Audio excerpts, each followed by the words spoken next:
গাছ লাগানোর আহ্বান আমরা প্রায়ই শুনি, কিন্তু সেই আহ্বানকে নিজের জীবনের ব্রত বানিয়ে ব্যক্তিগত অর্থ ব্যয়ে টানা ৪৫ বছর ধরে হাজার হাজার মানুষের হাতে সম্পূর্ণ বিনামূল্যে গাছের চারা তুলে দিচ্ছেন এমন মানুষ সত্যিই বিরল।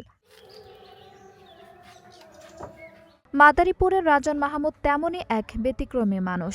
প্রকৃতি আর সবুজের প্রতি অকৃত্রিম ভালোবাসাই তার জীবনের সবচেয়ে বড় পরিচয়। ৪ দশকেরও বেশি সময় ধরে নীরবে নিভৃতে তিনি ছড়িয়ে চলেছেন সবুজের বার্তা, গড়ে তুলেছেন পরিবেশ সচেতনতার এক অনন্য দৃষ্টান্ত।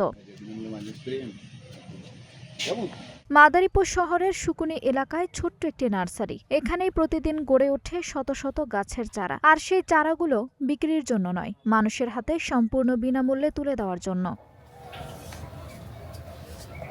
৪ দশকেরও বেশি সময় ধরে একইভাবে চলছে এই ব্যতিক্রমী উদ্যোগ। রাজন মাহমুদের বিশ্বাস, একটি গাছ বিক্রি করার চেয়ে একটি গাছ মানুষের হাতে পৌঁছে দেওয়া অনেক বেশি মূল্যবান। আমি আমার বাসায় যখন আমি একটু অর্থনৈতিকভাবে সচ্ছল, তখন আমি বাসায় একটি নার্সারি করি। সেই নার্সারিতে আমি যেই গাছগুলি উৎপাদন করি, সেই গাছগুলি আমি এই বর্ষাকাল আসলেই আমি গাছগুলি লাগাই বিভিন্ন রাস্তার পাশে, বিভিন্ন প্রতিষ্ঠানে। এবং আমার বাসায় যে নার্সারি আছে, সেখানে আমি যেই আমার কাছে গাছ চাই, আমি ফেসবুকে প্রচার করি যে যাদের গাছ লাগবে বিনা পয়সায় আমি গাছ তাদের দিয়ে থাকি। সাধারণত অনেকে গাছ কিনতে পারে না, মাটি সংগ্রহ করতে পারে না, সার কিনতে পারে না, সব কিছু আমি তাদেরকে দিয়ে থাকি। আমি তাদেরকে সহায়তা করি এই জন্যই গাছে গাছে ভরে যাক আমাদের এই বাংলাদেশ। এমনি সবুজ বাংলাদেশ, চিরসবুজ বাংলাদেশ আরও সবুজময় হতুক, এই আশা ব্যক্ত করি আমি। শুধু গাছের চারাই নয়, অনেক সময় নিজের খরচে টব, মাটি এবং প্রয়োজনীয় উপকরণও দিয়ে থাকেন রাজন মাহমুদ। শিক্ষার্থী, গৃহিণী, কৃষক কিংবা বাগানপ্রেমী, যে কেউ গাছ চাইলে খালি হাতে ফেরান না তিনি। তার এই ব্যতিক্রমী উদ্যোগে গাছ লাগাতে আগ্রহী হয়ে উঠেছেন অনেকেই। আমি জন্মের পর থেকে দেখতেছি রাজন মাহমুদ সারাদিন গাছ নিয়ে ব্যস্ত থাকে, এবং কারো যদি গাছের প্রয়োজন হয় তিনি বিনা টাকায় তাকে গাছ দেন। রাজন ভাইয়ের সাথে মিশে এই বাংলাদেশ কৃষি অফিস থেকে আমরা প্রায় 500 চারাই বস্তা আদা রোপণ করেছি। বিভিন্ন পর্যায়ে ছোট ছোট থেকে বড় হয়েছে। আশা করি সামনে বিশাল আকারে আমরা প্রজেক্ট নেব।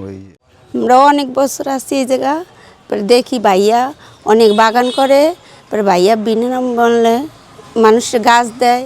রাজন মাহমুদের স্বপ্ন, আগামী কয়েক বছরের মধ্যে মাদারীপুরের প্রতিটি বাড়িতে অন্তত কয়েকটি ভেষজ ও ফলজ গাছ পৌঁছে দেওয়া। তার মতে, পরিবেশ রক্ষা করতে হলে শুধু সরকারি উদ্যোগ নয়, প্রয়োজন সাধারণ মানুষেরও অংশগ্রহণ। আর সেই লক্ষ্য নিয়েই নিরলসভাবে কাজ করে যাচ্ছেন তিনি। রাজন মাহমুদ তিনি একজন গাছপ্রেমী বলা চলে।